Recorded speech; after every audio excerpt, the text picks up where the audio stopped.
మీకు ఈ వీడియో నచ్చితే వీడియో క్లిక్ చేసి ఛానల్ని సబ్స్క్రైబ్ చేసుకోండి. సీను ఆద్య జానకి దగ్గరికి వస్తారు. అత్తయ్య, నువ్వు మామయ్య పైన పెట్టుకున్న నమ్మకమే నిజమైంది అత్తయ్య. ఆ నమ్మకమే నిలబడింది. ఇప్పుడు మామయ్య మనం ఏ తప్పు చేయలేదని ఆ ప్రభాస్ టికన్ ద్వారా నిజం తెలుసుకున్నారు. ఖచ్చితంగా మామయ్య వచ్చి మీ నుదుటిన బొట్టు పెడతారత్తయ్య అని సీను అంటాడు. అవును పెద్దమ్మ, నువ్వు చర్చి ముఖం చూడు ఎలా పీక్కుపోయిందో, తినడానికి ఏమైనా తీసుకొస్తాను అని ఆద్య వెళ్తూ ఉంటుంది. ఆగమ్మ ఆద్య, నా గురించి తర్వాత పట్టించుకుందువు. కొత్తగా పెళ్ళైన శౌర్య రామలక్ష్మి వచ్చారు, ముందు వాళ్ళకి ఏం కావాలో చూడు అని జానకి అంటుంది. రామ వచ్చిందా అని ఆద్య అయితే సంతోషపడుతూ, సరేలే పెద్దమ్మ నేను చూసుకుంటాను అని ఆద్య చెప్తుంది. ఇక సీనుతో, ఇదంతా రామ కళ్ళ ముందరే జరిగిందా, నేను వెళ్ళి నిలదీస్తాను అని ఆద్య అంటుంది. ఇప్పుడు వద్దులే ఆద్య, వదిలేసేయి అని సీను చెప్తాడు. ఇక శౌర్య వాష్రూమ్లోకి వెళ్తాడు. రామ టవల్ మర్చిపోయాను, కాస్త తెచ్చివు అని అడుగుతూ ఉంటాడు. వస్తున్నాను సార్ అని రామలక్ష్మి పలుకుతుంది. అప్పుడే అస్మిత టవల్ పట్టుకొని గది దగ్గరికి వస్తుంది. టవల్ శౌర్య చేతికి అందివ్వకుండా అటు ఇటు తిప్పుతూ ఉంటుంది. శౌర్య అయితే చాలా కష్టంగా ఆ టవల్ దొరికేసింది అని లాగుతూ ఉంటాడు.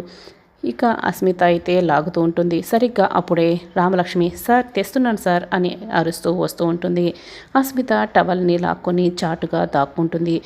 శౌర్య సరిగ్గా అదే ఆ ఊపికి కింద పడిపోతూ అక్కడికి వచ్చిన రామలక్ష్మి పైన పడిపోతారు. ఇద్దరు కూడా ఒకరినొకరు చూసుకుంటూ కళ్ళల్లో కలిపెట్టుకుని చూసుకుంటూ ప్రేమలో మునిగిపోయి ఉంటారు. ఇదంతా చూస్తున్న అస్మిత అయితే ఏంటో గెటప్ మార్చినా నా గ్రహచారం మారలేదు, నాకు ఫేవర్గా చేసుకుందాం అనుకుంటే ప్రతిదీ కూడా వీళ్ళకి ఫేవర్గా మారిపోతుంది అని చాలా బాధపడుతూ కుళ్ళుకుంటూ కోపంగా రగిలిపోతూ ఉంటుంది. అప్పుడే ఆద్య అక్కడికి వస్తుంది. వాళ్ళిద్దరూ అక్కడ ఒకరినొకరు చూసుకోవడం చూసి, ముఖం తిప్పుకోవడం చూసి వేరొక వైపుగా తిరిగి ఉంటుంది. ఆద్య అంటూ సీను అక్కడికి వస్తాడు. శౌర్య రామని చాలా ప్రేమగా చాలా సంతోషంగా చూస్తూ ఉంటారు. ఇక ఆద్య వాళ్ళు లేపు అని అంటూ ఉంటే సీను ఆద్యని పైకి లేపుతూ ఉంటాడు. అబ్బా సీను, నన్ను కాదు వాళ్ళని లేపు అని చెప్తూ ఉంటే, చిలక గోరింకల్ని లేపడం అవసరమా అని సీను చెప్తాడు. చిలక ఎక్కడుంది, గోరింకెక్కడుంది అని ఆద్య అడుగుతూ ఉంటుంది. అప్పుడే సీను ఆద్యపై పడుకున్నట్లు నువ్వు చిలకవి అని సీను ఆద్యతో చెప్తున్నట్లు, ఆద్య నువ్వు గోరింకవా అని అడుగుతున్నట్లు చెప్తూ ఉంటుంది. నువ్వు ముంతాజ్వి, నువ్వు షాజహాన్వా అని ఆద్య అడుగుతూ ఉంటుంది. ఇక సీను ఆద్య తాను పడుకున్నట్లు ఊహించుకుంటూ, నేను నిన్ను ఒకటి అడగనా, నేను నీపై ఇలా పడుకుంటే ఎలా ఉంది, నేను నిన్ను ఇలా చూస్తుంటే ఎలా ఉంది అని సీను అడుగుతూ ఉంటాడు. కంపరంగా ఉంది సరేనా అని ఆద్య చెప్తూ ఉంటుంది. కాసేపు ఉంటలే, కళ్ళల్లో కారు కొడతాను, ముందు వాళ్ళని లేపు అని ఆద్య కోప్పడుతుంటే, అబ్బా ఈ రియాలిటీ కంటే నా ఇమాజినేషనే బాగుంది అని మళ్ళీ సీను ఊహించుకుంటూ ఉంటాడు. నేను నీపై ఇలా ఉంటే ఎలా ఏమనిపిస్తుంది ఆద్య, చెప్పాద్య అని సీను అడుగుతూ ఉంటాడు.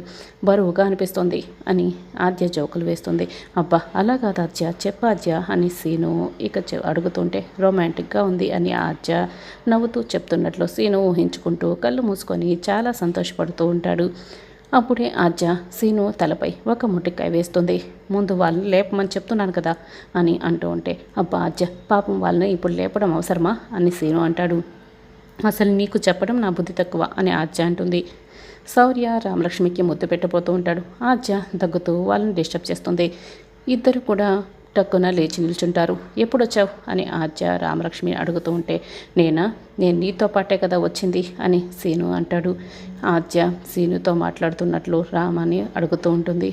ఆద్య మనల్ని అడుగుతుంది రామ అని శౌర్య అంటాడు. పొద్దున్నే వచ్చాను అని రామ అంటుంది. నువ్వు ఇప్పుడు ఇక్కడికి ఎందుకు వచ్చావు అని రామ అడుగుతూ ఉంటుంది. హోలీ వస్తుంది కదా, పిండి వంటలు చేద్దామని అని ఆద్య వెటకారంగా చెప్తూ ఉంటుంది. చెప్పకుండా ఎలా తెలుస్తుంది అని ఆద్య రామలక్ష్మి శౌర్య సీనుల్ని బాగా గిచ్చుతూ ఉంటారు. కళ్ళ ముందరిని పెదనాన్న అలా మాట్లాడి వెళ్తూ ఉంటే నువ్వు ఆపలేకపోయావా అని ఆద్య ఇక రామాని ఇండైరెక్ట్గా నిలదీస్తూ ఉంటుంది. అయినా నువ్వు ఆ రోజు అలా మాట్లాడడం వల్లే కదా నాన్న ఇలా వెళ్ళిపోవాల్సి వచ్చింది అని రామ చెప్తుంది. కట్టుకున్నవాడు కళ్ళ ముందర ఉన్నా కూడా ముద్దు ముచ్చట లేకుండా నీ వల్లే కదా మేము ఇలా ఉన్నాం అని రామాడు చెప్తుంది. నేను కట్టుకున్నాను ఒక సన్నాసిని, నా పక్కనే ఉన్నాడు కదా అని ఆద్య చెప్తుంది. ఏంటి నేను సన్నాసినా అని సీను అంటాడు. ఏంటి బ్రో అని శౌర్య సీను వైపు చూస్తూ ఉంటాడు. మీరిద్దరూ ఎలా కలిసి ఉంటారో నేను చూస్తాను అని ఆద్య రామ ఇద్దరు కూడా ఒకరినొకరు తిట్టుకుంటూ కొట్టుకుంటూ ఉంటారు. ఆగండి అని శౌర్య సీను ఆద్య రామలక్ష్మిని పట్టుకొని విడదీస్తుంటారు. అయినా కూడా వాళ్ళు కొట్టుకోవడానికి సై అంటే సై అని ముందుకి కాలు దూతూ ఉంటారు. సీను ఆద్యని ఎత్తుకొని వెళ్తూ ఉంటే రారామా అంటూ శౌర్య రామలక్ష్మిని ఎత్తుకొని గదిలోకి తీసుకువస్తూ ఉంటాడు. ఇదంతా చూస్తున్న అస్మిత అయితే వీళ్ళ కడుపు మంటకి నా కడుపు మంట నేను తోడు చేశానంటే రామశౌర్య ఇద్దరు కూడా వేరైపోతారు, దూరం అయిపోతారు అని అస్మిత తన ప్లాన్లో తానుంటుంది. రఘు రారా భోంచేద్దు అని బామ్మ పిలుస్తూ ఉంటుంది. లేదమ్మా, నేను మాట్లాడిన మాటలకి జానకి ఇన్ని రోజుల నుంచి పస్తుతో ఉండి ఎన్ని కన్నీళ్లు కార్చుంటుంది.